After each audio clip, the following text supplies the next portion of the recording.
الذی خلق السبع سماوات طباقا، وہ اللہ ہے جس نے تہ بر تہ 7 آسمان بنائے. ما تری فی خلق الرحمن من تفاوت، تم رحمان کی اس تخلیق میں کوئی خلل نہیں ڈھونڈ سکتے. پرفیکٹ تخلیق ہے.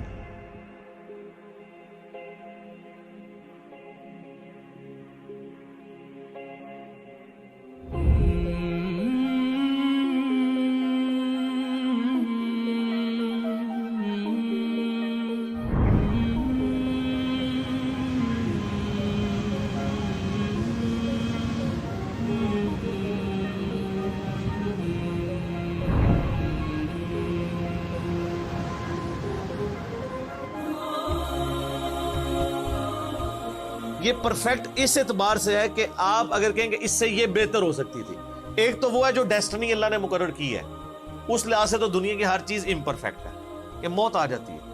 ایک یہ ہے کہ اللہ تعالیٰ نے اس کے لیے جو فریم آف ریفرنس طے کیا ہے اس کے اندر وہ پرفیکٹ ہے.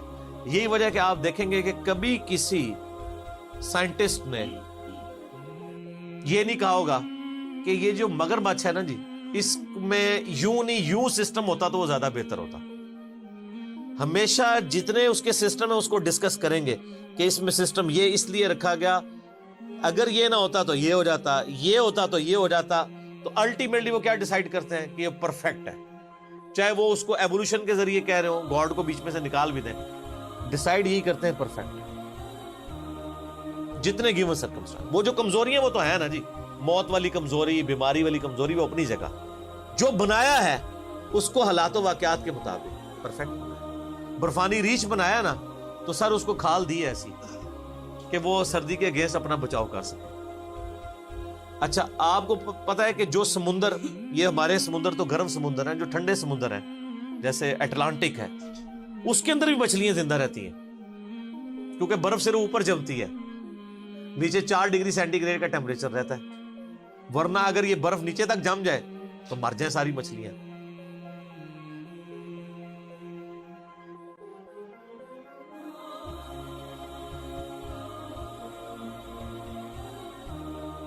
تو اللہ تعالیٰ نے اس نظام کو کس طریقے سے بیلنس کیا ہوا، ہر چیز بیلنس کی ہوئی ہے، لیکن وہ بیلنس اپنی کمزوریوں کے ساتھ ہے. یعنی یہ کوئی نہیں ہو سکتا کہ کوئی مچھلی اپنے آپ کو پانی سے آزاد کر لے، یا کوئی جاندار جو زمین کے اوپر ہے وہ آکسیجن سے اپنے آپ کو آزاد کر لے. یہ اس کے اندر کمزوری ہے. خدا کی زندگی کے لیے آکسیجن ضرورت نہیں ہے کیونکہ خدا کی کمزوری نہیں ہے. ہمارے لیے آکسیجن ضرورت ہے. ہم 3 منٹ سے زیادہ اپنا سانس نہیں روک سکتے، یہ کمزوری ہے ساری. تو جنت میں یہ ساری کمزوریاں ختم. کیوں؟ صحیح بخاری میں آتا ہے نا کہ موت کو مینڈے کی شکل میں لا کے جنت اور دوزخ کے درمیان قتل کر دیا جائے گا، اور جنتیوں کہا جائے گا خوشخبری اب موت نہیں آئے گی، اور دوزخیوں کہا جائے گا تمہارے لیے اب ہلاکت ہے کہ موت نہیں ہے. اللہ تبارک و تعالیٰ نے انسان کو جنت میں پہنچتی وہ کوالٹیز عطا فرما دینی ہے کہ جو انسان یہاں دنیا میں خواہش رکھتا ہے، جو ادھر کبھی بھی پوری نہیں، نیور. تو اللہ فرماتا ذرا آسمان، یہ اب متشابہات ہیں کہ 7 آسمان کے ہیں. ابھی تو ہم پہلے آسمان تک ہی نہیں پہنچے سر. ابھی تو ہم نیچے کی گلیکسیز جو ہیں وہ ہم اربوں میں گن رہے ہیں، اور ہر گلیکسی میں اربوں سورج گن رہے ہیں. وہ آپ میرا مسئلہ نمبر 60 دیکھ لیں، ہو از اللہ. اور ابھی یہ پچھلی ویک کو یہ بلیک ہول کے اوپر میری ایک ویڈیو کلپ ریکارڈ ہوا ہے، اس کے اندر بھی میں نے اس کے اوپر ڈسکشن کی ہے. یہ تو علیحدہ سے ایک ٹاپک ہے. تو یہ تو متشابہات ہیں. بہرحال اللہ تعالیٰ ہمارا جتنی مخلوق تمہیں نظر آ رہی ہے نا، اس میں تم کوئی عیب اس حوالے سے تلاش کرو کہ جو اس کو گیون سرکمسٹانسز دیے نا اس سے بہتر کوئی معاملہ ہو سکتا تھا. یعنی کوئی شخص یہ کہے کہ انسان کا یہ ناک ادھر کی بجائے ادھر ہوتا تو بہت خوبصورت لگتا، یا یہ 2 آنکھوں کی بجائے 1 آنکھ ادھر ہوتی تو بڑی خوبصورت لگتی.